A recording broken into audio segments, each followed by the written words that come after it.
This show is sponsored by PowerfulWomenUSA.com. Hi, I'm Jill Conway, and this is Secrets of Powerful Women, a show dedicated to celebrating strong and powerful women and sharing their stories. I'm hoping that you will be inspired and feel empowered and discover your own power. My guest today is Laura Ahearn. Laura is an attorney, a social worker, and a fierce advocate for sex abuse victims. She is executive director of the Crime Victims Center in Long Island and Parents for Megan's Law. And Laura changed the way that, Laura changed the way that I parented. And we'll get into that a little bit later, but that's a good story. But welcome to the show, Laura. It's wonderful to be here, Jill. Oh, thank you. Thanks for coming. So, all right, first off, tell listeners what you do. I am, as you said, I am a social worker. I'm an attorney. I'm a mom. I'm also the executive director of the Suffolk County Crime Victims Center, which is also known as Parents for Megan's Law. That's how we started over 25 or so years ago. Yeah. And I'm definitely an advocate for victims of sexual assault, domestic violence, human trafficking, and pretty much violent crime that focuses on our most vulnerable. Yeah. So we were talking about this, but I met you 27 years ago when I was a news reporter, and I think I went to your house, right? And you were kind of new on the scene, and you were fighting this battle that people weren't fighting before you, Parents for Megan's Law. Exactly. So tell us where it started, how it started, and what led you on this fight. It all started when I was doing my master's in social work at Stony Brook University, and I discovered this law known as Megan's Law, and it was supposed to be giving information to the community about those who were known and convicted sex offenders so that people could make informed decisions about who they wanted to have contact with or who they wanted to have their children have contact with. And what I discovered is that there was an injunction against the state that prevented the police departments from across New York State from releasing information. So anytime somebody inquired about registered sex offenders, if they even knew about them at the time, no one knew anything. Right. They were shut down because legally there was an injunction, but the injunction didn't cover everybody. So I, as a social worker, an intern actually, had to try to delve in and figure out all these laws. And at the time, quite frankly, I did not know who my state senator was, who my state assembly person was. I wasn't really involved with government at all. Right. So that was the beginning of the journey. And on that journey to figure out what was happening to our state's law, I met Mark Klass, who is Polly Klass's dad. She was taken from her Petaluma home and sexually assaulted and murdered. And then Maureen Kanka, who everyone knows the story of Megan's Law. She was sexually assaulted and murdered by a convicted sex offender who lived in a home right across the street, who had multiple sex offenders living there. So as I was discovering all of these things that were wrong in New York State law, I was really gaining a lot of information from others across the country who had learned to advocate effectively. So that's how it started. And then I started getting involved in all of the states. Right. And then I started to focus much more on what was happening here in New York State and engaging with and developing really great relationships with our folks that could make a difference. And that was elected officials. Right, right. And as you said, like you were... Because I remember talking to you even back then, and you had started, I think, the website too at that point, and you could actually look up if there were predators living in your neighborhood and what stage they were. Yes. But because before that, and no one knew about it, really, they were just starting to. And then it was just like, I know there were people criticizing that because apparently, if you're a predator, you have rights, which I can't understand. Right? Well, it's funny, I just chuckled because what we did was we got a small $50,000 grant from Computer Associates, and this is a long time ago. Wow. New York State could not get their act together and put together a sex offender registry. Other states had already had that information available online, but not in New York. And there was so much resistance. So we just said, you know what? we're going to just do it. So we got a grant, and then a group of us, and that's where Parents for Megan's Law comes from, parents in the community. At the time, it was pretty much in Suffolk County and town of Brookhaven area. We all got together, and we literally went to the 7th precinct in the basement, and we hand copied the sex offender registry. They had about 200 registrants at the time, and now there's over 45,000 in New York alone, and over 1 million, unquestionably, across the country. But what about on Long Island? How many are there? On Long Island, in Suffolk County, there's over 1,000, and in Nassau County, I think we're around 600 or so. Wow. And do you know, I mean, that's my question to you as parents. So at this point, how do parents find out if there's someone on their block? Is that website still going strong? Or Yes, and in Suffolk County and Nassau County, Long Islanders are very fortunate because we have wonderful relationships with both police departments, and we have official processes in place where they notify the organization. We have a website, so you can go to Crime Victim Center or parentsformeganslaw.org and register for Sex Offender Email Alert Program. But that was our early advocacy. So it started out with Megan's Law, and as people were asking for more information, when I would go out and just do sort of volunteer educating people about Megan's Law in school districts, people started asking me, well, I have a case that's in court and I could use an advocate. Can you help? Or can you come and teach our kids prevention education? That's really where the real great work started happening. After we kind of dealt with sex offender registration, we then started developing prevention education programs. And the apple of my eye is the first program that I wrote in the dark of the night, like for weeks and weeks and weeks, and how to protect your child from sexual abuse, and also as an adult, what kind of universal precautions can you take? Right. That started the beginning of our prevention program, and I wrote grants, and then we got more staff, and we got advocates to go to court and get orders of protection and provide criminal justice and family court advocacy. That then grew too. So we went from a tiny little room in my home with a dot matrix printer to about 27 years later, to about 30 staff. We have a prevention education program. We go into the public and private schools here on Long Island. We have curriculum-based, evidence-informed or evidence-based programming, K through 12. Then we have a contract with the state to do college education. So we have MOUs with the colleges here in Suffolk County. In addition, we have an advocacy program. We provide criminal justice advocacy. We get direct referrals right from Suffolk County Police Department. And then our advocates proactively follow up to provide support services. We have counseling, in-house therapists. And then we also now do the sexual assault forensic examiner program. So we have a clinical director, nurse practitioner, pediatric nurse practitioner who works at the agency. And then we have RNs, PAs, and other NPs who actually respond to Stony Brook University Hospital with our rape crisis counselors who are all advocates. And they educate about what their rights and options are for victims of sexual assault. And the sexual assault forensic examiner does evidence collection if that's what the survivor wants. Right. And then we also do, lastly, a sex offender management program where our retired law enforcement staff, mostly NYPD guys who are living right here in Suffolk County, and they're all retired law enforcement, and they work hand in hand with the Megan's Law unit here in Suffolk County Police, and also they work with Nassau County Police's unit as well. But in Suffolk, they actually verify the address information that registrants provide to the state, and they give that information to the police department to make sure that that registry is as up to date and as accurate as it can be. Right. So I know we always talk, right? Before the show, we talk. Yeah. So let's talk about, let's get down to like, what is the age of the person that is the most victim? The most victims are in what age group, or what do they look like? So, some folks really have this. I think we were talking about offenders as well. Like some people have this misconception. It's like a stereotype that most sexual abuse happens with a family member, and that's just not the case. So most adult sexual assault is happening with somebody that the adult does know. Most childhood sexual abuse, over 90%, and for adults it's over 80%, is somebody they know. But for children, it's somebody that the child has an established and trusting relationship with that the parent may not even be aware of.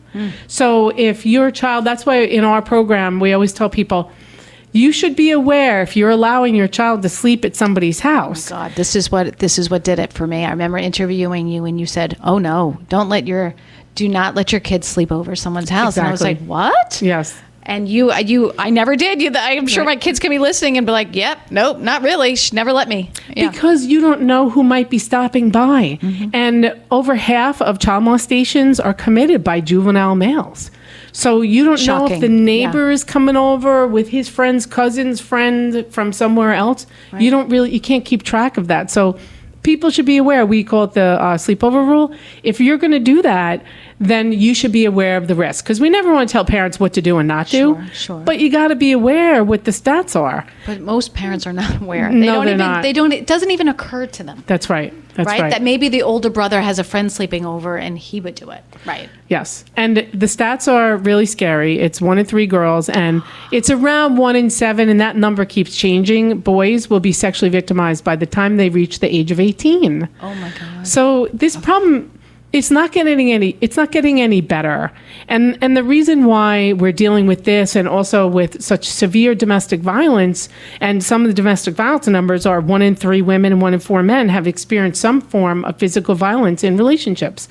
So the mistakes that were made in the past when we wanted to teach about sexual assault prevention and relationship violence prevention, it was more about don't do this. Don't put yourself as a vulnerable person in a relationship that's unhealthy. Don't get raped. That's what we used to tell women. Oh my God. Remember the whistle? Women used to be told to carry a whistle. Right. And how ridiculous is that when most sexual assault is happening with somebody you know?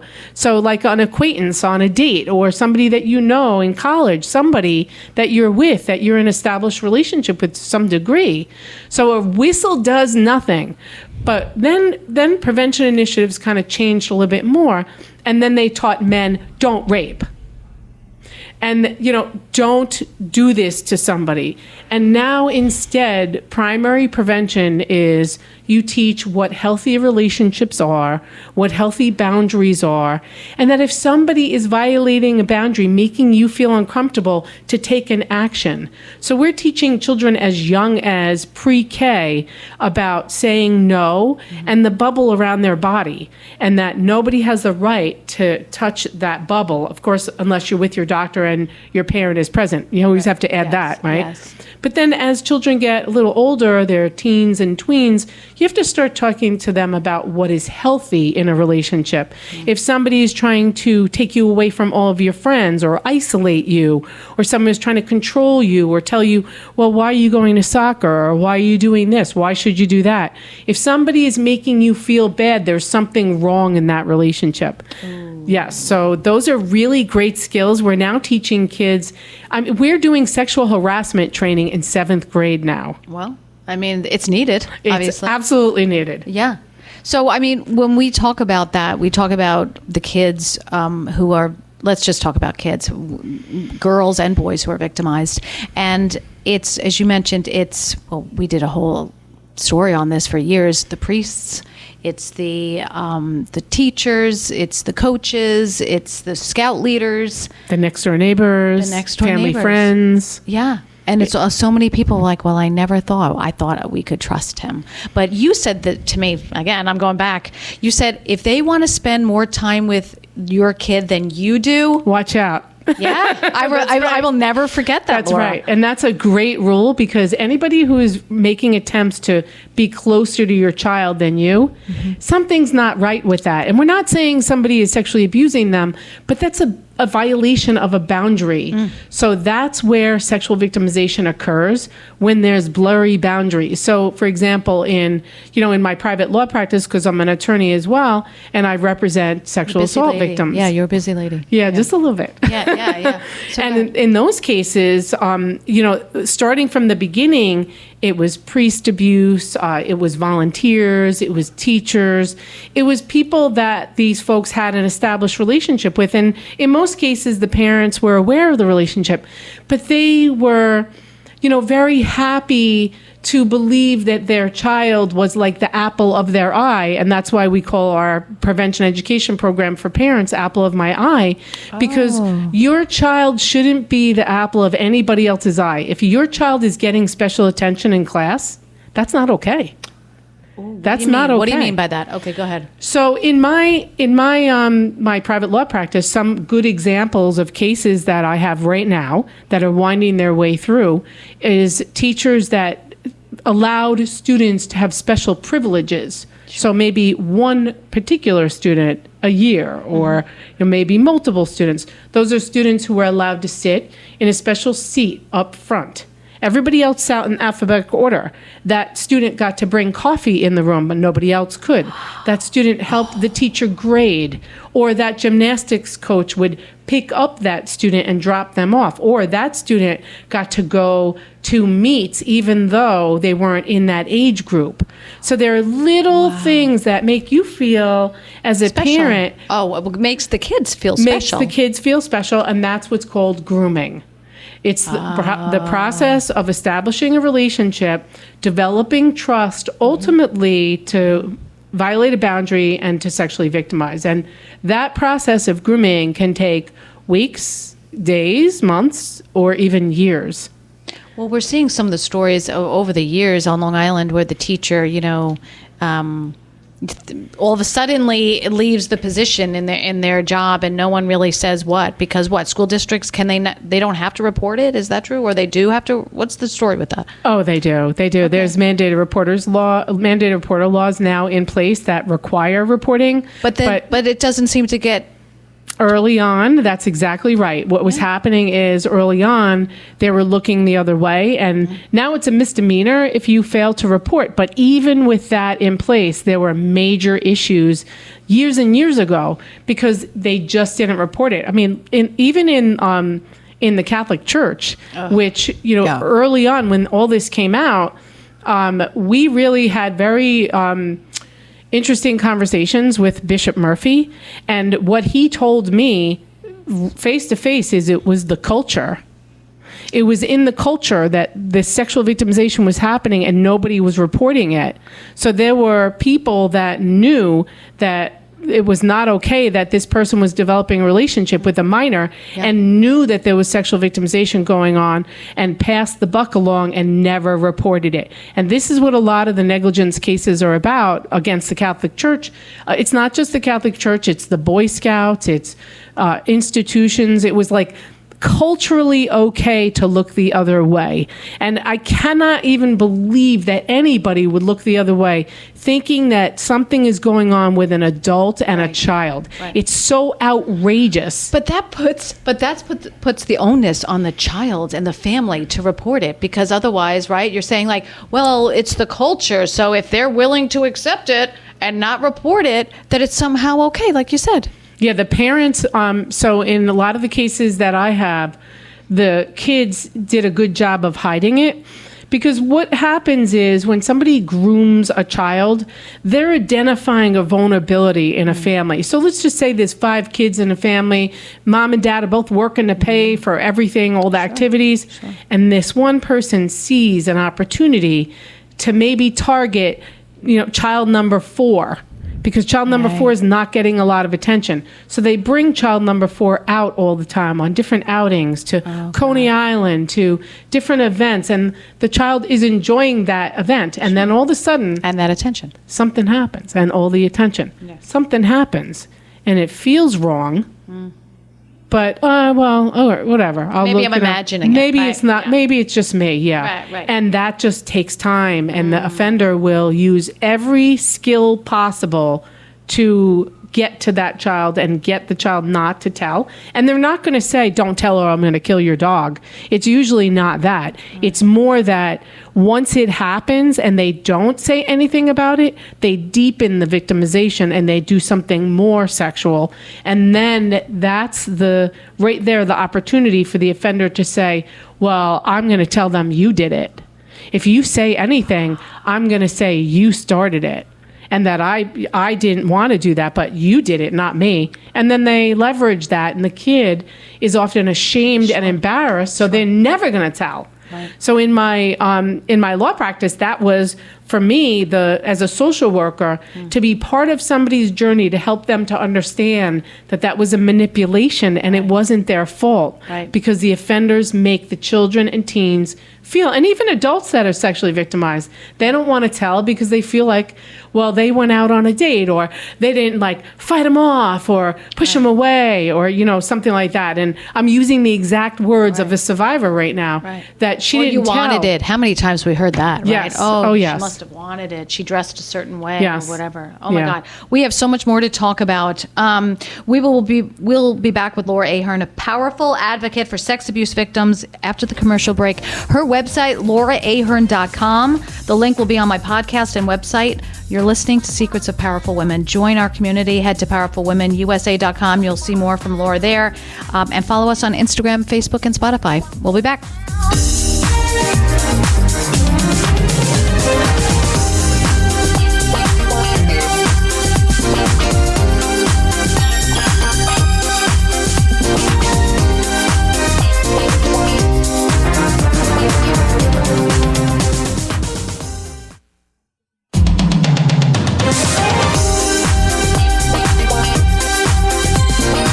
Welcome back. You're listening to Secrets of Powerful Women. Laura Ahearn is here.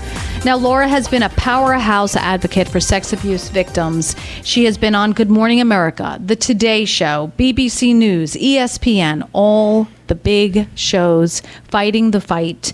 And now she's here. And we're talking how, when you first started this fight, you were faced with, ignorance, I guess. No one really thought it was as big a problem as it was.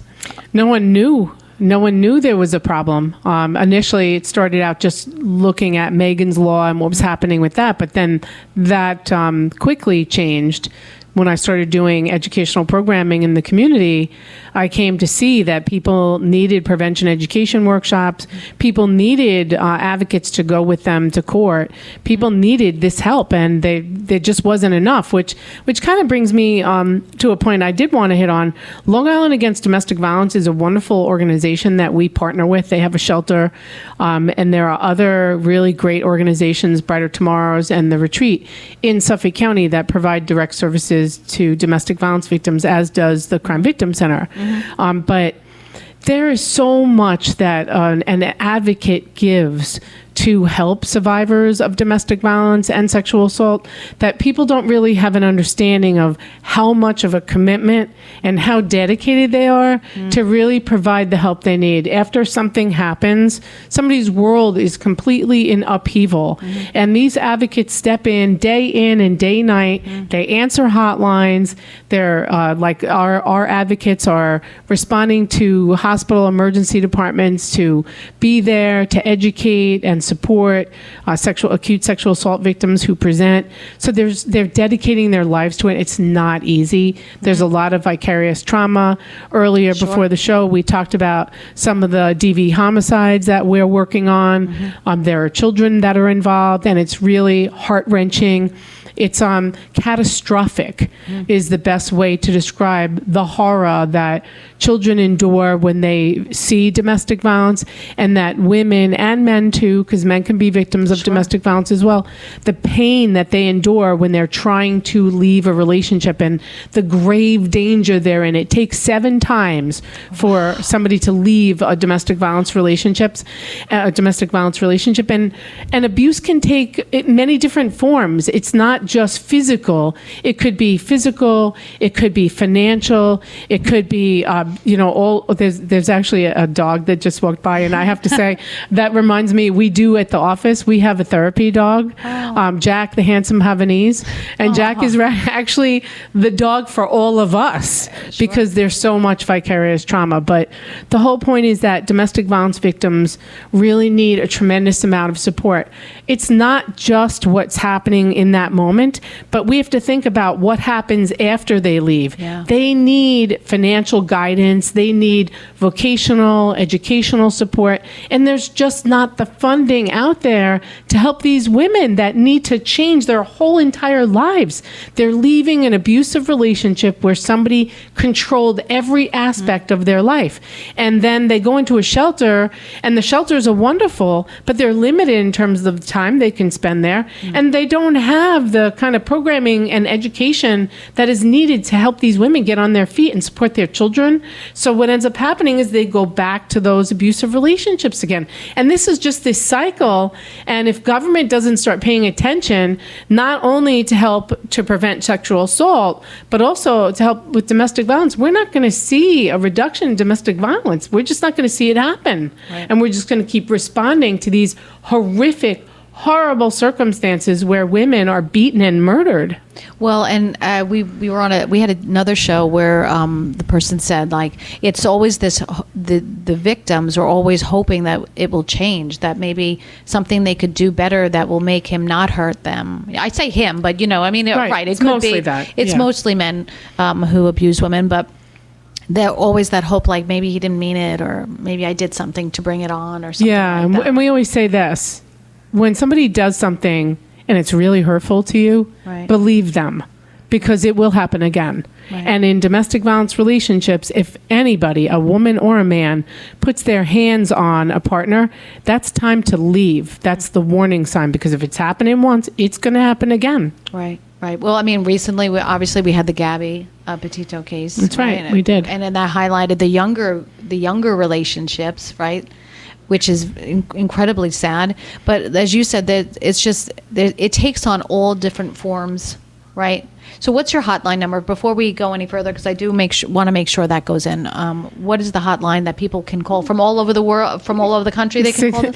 They can, but for direct services on our sexual assault and domestic violence hotline, that's 631-332-9234. Okay. And, something else, too, that we talked about outside is running for Senate, when I ran for Senate. Yeah. Well, you want to make a change, right? That's exactly right. I ran for state Senate because I wanted to make a difference for our most vulnerable. Mm-hmm. And, I really, it's kind of silly, but I was naive, and I really did believe that I could convince. I ran, I was a registered blank, mm-hmm. and I had to pick a side. Mm-hmm. So I ran. I'm, very much a supporter of women's rights, including reproductive rights. I ran as a Democrat, mm-hmm. and I thought I really could convince these folks that were really soft on crime.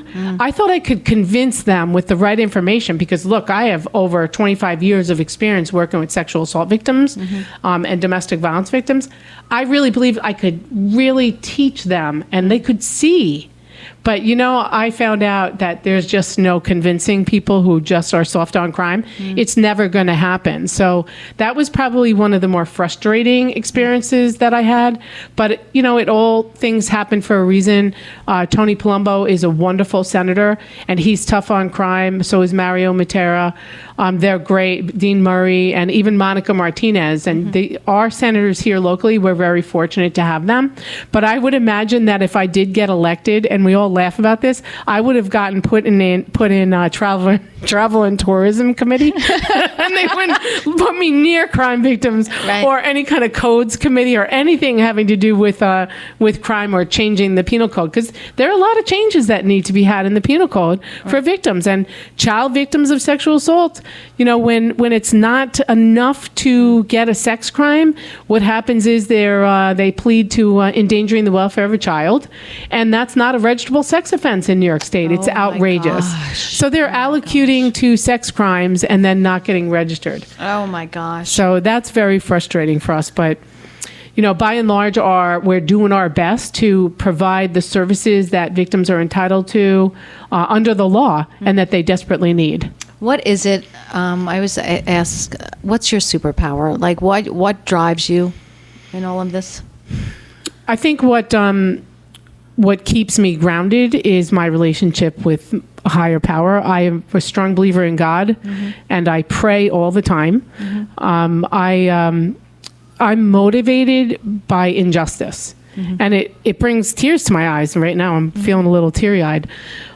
Choked up rather, because when I hear of a horrible injustice, it's so painful to me to see that suffering, that I want to do anything that I can to intervene to prevent suffering with the particular family or person that I'm working with. But also, what can we do to change something so it doesn't happen again? And sometimes that feels like a mountain every day. But if it wasn't for the wonderful staff and team that we have at the organization, and we've had, look, it's not easy. It's not an easy job. It's high turnover in the not-for-profit world. And when you're dealing with trauma every single day, that weighs on you. It weighs on you. And for me as a social worker, I can process the trauma and have a lot of support around me. One of my strongest supporters is my husband. He's a retired chief of detectives from Suffolk Police. And he is just a wonderful human who, he raises me up. Right. He's the one that helps me, like that song, Walk on Water. He raises my voice by me standing on his shoulders. He's an incredible support. Wow. But I am definitely motivated by injustice. Yeah. And that's a hard job. I would mean, like, if you leave work, you're not really having a great day. Like every day is a sad day when you have to deal with that stuff. Every day is a sad day because something horrible has happened to somebody, but a better day because every advocate does whatever they can do. The smallest little thing can help change a person's life. We can't control the fact that there's going to be a scar, but we can have something to do with the shape of the scar. And that's what we work toward.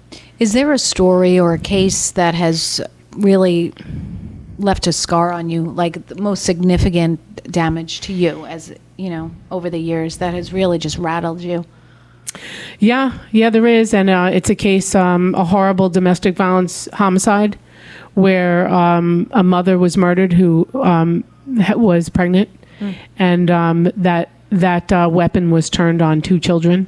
The children survived, but that's just something that it's forever indelibly imprinted in my brain. And the folks that have all stepped up and helped, all of those folks, it's indelibly imprinted. And we can't even measure, like, if we can't even measure our own vicarious trauma, imagine what that might be for those kids who lived through it. Right. Do order of protections work, Laura?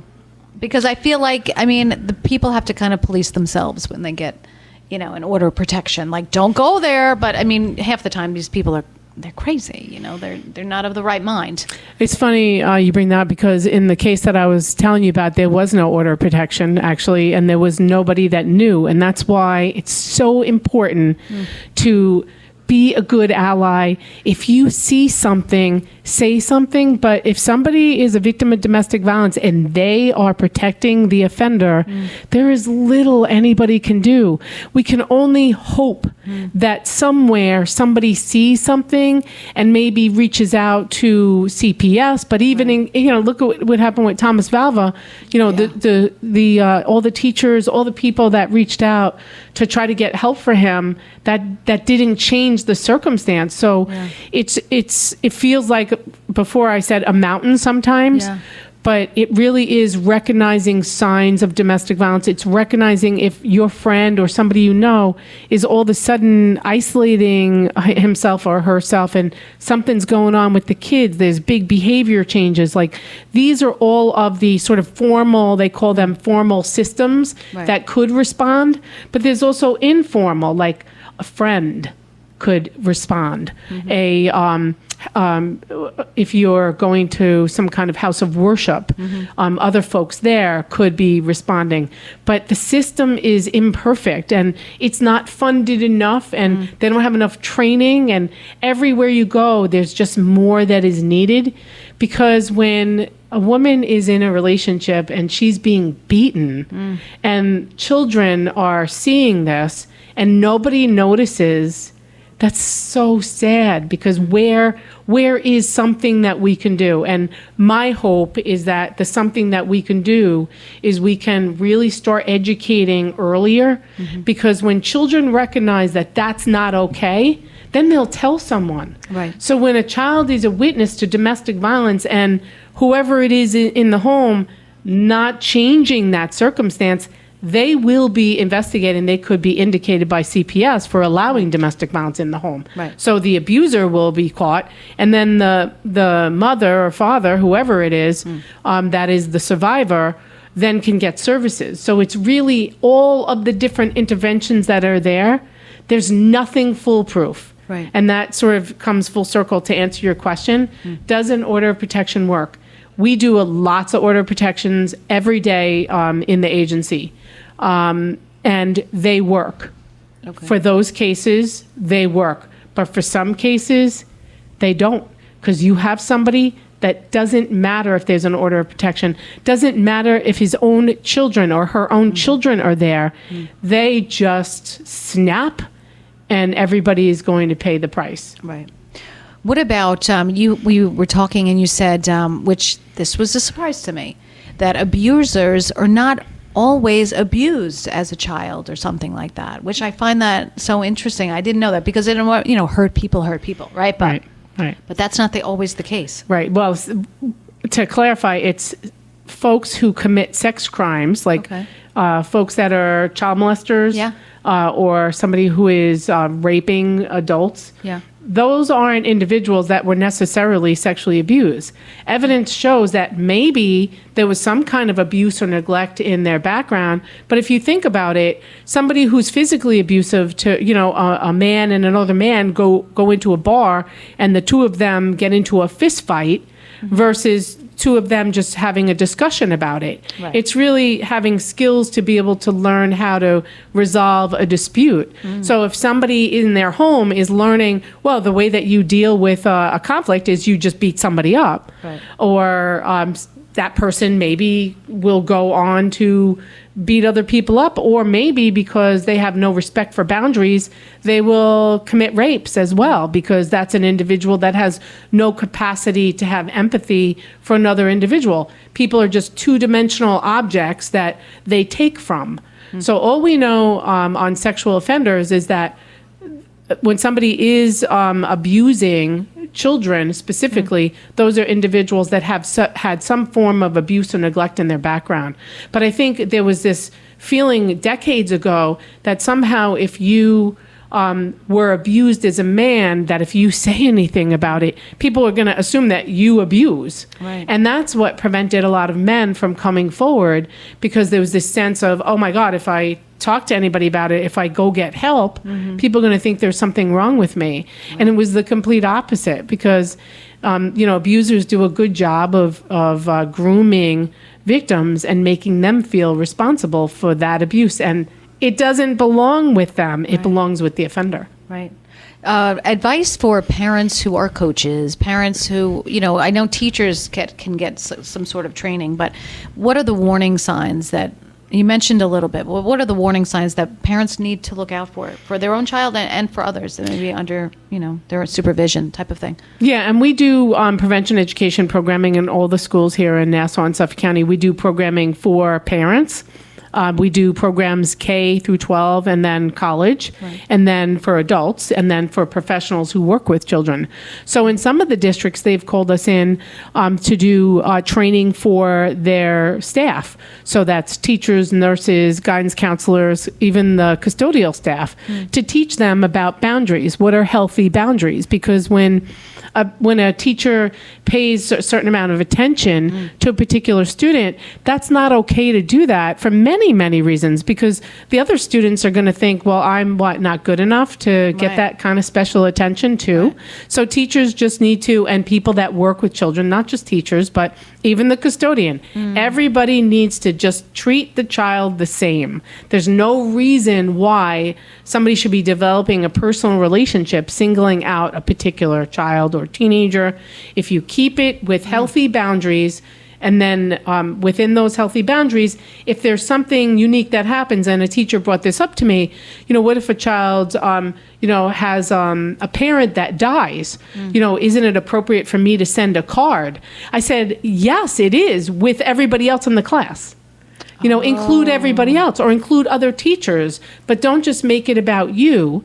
And there's a need maybe to do that because you feel so bad, you want to reach out, but it can be misconstrued. And we also teach about misunderstandings, that a child might think something because teenagers, getting closer to their teachers, they maybe have crushes on them, Sure. Or people in positions of power. So we teach those people in positions of power how to have healthy boundaries, especially with teenagers who might misconstrue their behavior. Because you don't want to all blame it on the professional. Right. Because look, we even do bus companies, because you have to snap a child in to a car seat for those younger kids. How do you do it in a way that that is not going to be misunderstood? Right. So you have to be careful about where your hands are and how you buckle. Wow. Because think about that, I right? never thought about that. Yeah. And those are good boundaries to have. So it's just thinking ahead about if you're a gymnastics coach or a karate coach, and one of your new instructors wants to go in the back alone with the child, that's not okay. Right. And I'm not saying it's not okay because I think that they're abusing somebody. Right. It's not okay because it's not a healthy boundary. Right. You shouldn't be bringing a child alone in the back, talking to them regularly or trying to give them special attention. Right. And we only have a minute and a half around left, but you also said, boy, never let your child go where by themselves? Bathroom? Go to the bathroom by themselves. Yeah. So especially women are afraid to go into the go into the men's room. So what we always tell women is bring your child into the ladies' room, but let everybody know in advance, because you have a right to protect your child, Right. and any woman going in there is going to know that. Right. So just give them fair warning, Right. because people could let their child go alone into the restroom, and like kiddie kind of restaurants where Yeah, sell sure. burgers, Yeah. predators could be hanging out in the bathroom That's offering disgusting. assistance to young kids. Just disgusting. Okay. All right. That's it. I mean, we have a big thank you to Laura Ahearn for helping educate and empower women and people, all the people listening, and certainly myself. She's talking about a lot of things that no one wants to talk about, and I think they're so important. So, but here she is, and that is why she is one powerful woman right now. So you can email her confidentially or call her 1-844-LAHEARN. Ahearn. Her website, lauraahearn.com, and crimevictimcenter.org. You've been listening to Secrets of Powerful Women. If you're interested in joining the community and receiving our newsletter, head to powerfulwomenusa.com. Please follow me on Instagram, Facebook, Spotify, and I will connect you to all things Laura Ahearn as well. So I'm Jill Conway. Thanks for listening to Women Empowering Women. We are stronger together. Thanks, everybody.